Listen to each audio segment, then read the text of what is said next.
अस्सलाम वालेकुम। मेरा नाम इंजीनियर किरण वकास है और आज मैं आपको अमेज़ॉन सेलर सेंट्रल अकाउंट जो कि सऊदी अरेबिया में क्रिएट लोग कर रहे थे और वर्किंग कर रहे थे, उसमें जो इश्यूज आ रहे हैं और जो लेटेस्ट पॉलिसी अपडेट है उसके बारे में मैं आपको बताना चाहूँगी। सो फर्स्ट ऑफ ऑल आपको बताती चलूँ कि बहुत सारे नॉन सऊदीया रेजिडेंट लाइक जो बहुत सारे लोग इकामा बेस्ड वहाँ पर काम कर रहे थे, तो लोग क्या करते थे कि साइड बिजनेस के तौर पर अमेज़ॉन पर सेलर सेंट्रल अकाउंट क्रिएट कर लेते थे on the basis of their इकामा। इकामे पर वो अकाउंट को साइन अप करते थे और साथ में पेयोनीर या वाइज वगैरह का बैंक अकाउंट क्रिएट करके उसको अटैच करके तो इंडिविजुअल बेसिस पर सेलिंग कर लेते थे।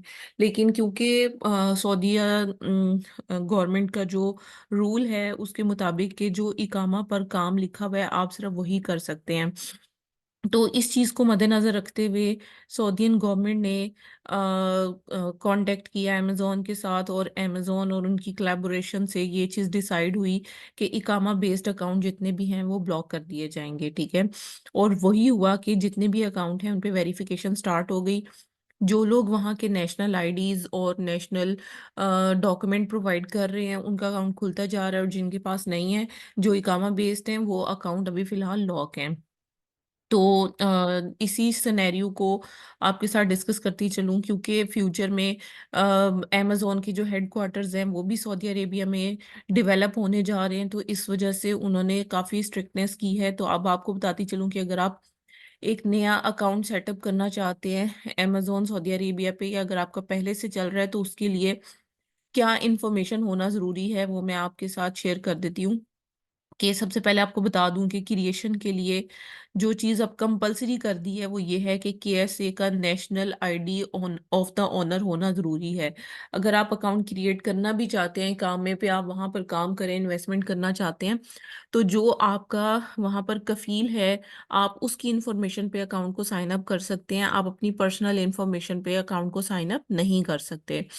तो बाकी आप यहाँ पर देखें कि एड्रेस ऑफ ऑनर को शो करने के लिए बैंक की स्टेटमेंट भी अब कंपलसरी कर दिया है, या यूटिलिटी बिल भी कंपलसरी कर दिया है। इसके साथ बिजनेस ईमेल आपके पास होनी चाहिए और एक्टिव फ़ोन नंबर होना चाहिए।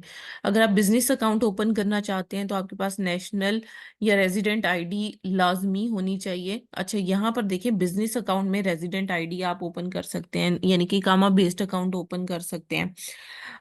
लेकिन इंडिविजुअल अकाउंट आप अब ओपन नहीं कर सकते, इंडिविजुअल अकाउंट सिर्फ नेशनल आईडी पर ओपन होता है। तो अभी भी मैं ये सजेस्ट करूँगी कि ऐसे तमाम लोग जो कि इकामा बेस्ड इनके अकाउंट्स हैं, अगर वो वहाँ पर बिजनेस रजिस्टर करवा लेते हैं, लाइक जो वहाँ की लिमिटेड लाइबिलिटी कंपनी एलएलसी वहाँ की ओपन कर लेते हैं और अपनी ई कॉमर्स ट्रेड में जाकर आप अपना बिजनेस अगर रजिस्टर करवा लेते हैं, तो आप अपने अकाउंट को अपग्रेड करके और अकाउंट को रिएक्टिव करवा सकते हैं। तो उसके लिए रेजिडेंट आईडी भी अगर आपके पास है, यानी कि इकामा अगर आपके पास है, तो तब भी आप अपना बिजनेस अकाउंट ओपन कर सकते हैं। इसी तरह से legal representative of business account, ये भी अगर मतलब आप ओपन करना चाहें तो इसमें ट्रेड लाइसेंस आपके पास होना लाजमी है, ठीक है, जिसे हम एलएलसी कह देते हैं, तो एलएलसी लाजमी होना चाहिए। और अगर लीगल रिप्रेजेंटेटिव हैं आप किसी बिजनेस अकाउंट के, तो बिजनेस ट्रेड लाइसेंस के साथ साथ पावर ऑफ अटॉर्नी भी आपके पास होना चाहिए, यानी कि अगर आप किसी की भी हाफ पर बिजनेस कर रहे हैं तो आपके पास ये अटॉर्नी का लाइसेंस या पावर ऑफ अटॉर्नी आपके पास होनी चाहिए। उसके बाद आपके पास बिजनेस ईमेल होनी चाहिए और एक्टिव फोन नंबर होना चाहिए। तो इसमें आपको मैंने सोल्यूशन बता दिया कि अगर आपके पास रेजिडेंट आईडी और उस पर आपने अकाउंट क्रिएट किया हुआ है, साइन अप किया हुआ है, तो अब अमेज़न सीआर मांग रहा है। इनके जो कमर्शियल वहाँ की ट्रेड लाइसेंस है उसका एक नंबर होता है जिसे सीआर नंबर कहते हैं, ठीक है। वो अब अमेज़न डिमांड कर रहा है कि अगर वो आपके पास है तो वो दे दें और अकाउंट को अपग्रेड करें। इंडिविजुअल अकाउंट्स जो हैं वो अब सिर्फ और सिर्फ नेशनल जो वहाँ के आईडी हैं केएसए के, वो लोग ओपन कर सकते हैं। जो नॉन नेशनल हैं या सिर्फ रेजिडेंट हैं वहाँ के, उनके पास रेजिडेंट आईडीज हैं, तो उसके लिए उनके पास ये ट्रेड बिजनेस का जो ट्रेड लाइसेंस है वो होना लाजमी है। बाकी क्रिएशन इसकी आसान है, वो सिंपल है। आपने साइन अप करना है, ईमेल पे ओटीपी आएगा, वो आपने देना है, फिर आप यहाँ पर स्टार्ट कर दोगे। फिर आप अपनी बिजनेस इंफॉर्मेशन प्रोवाइड करोगे।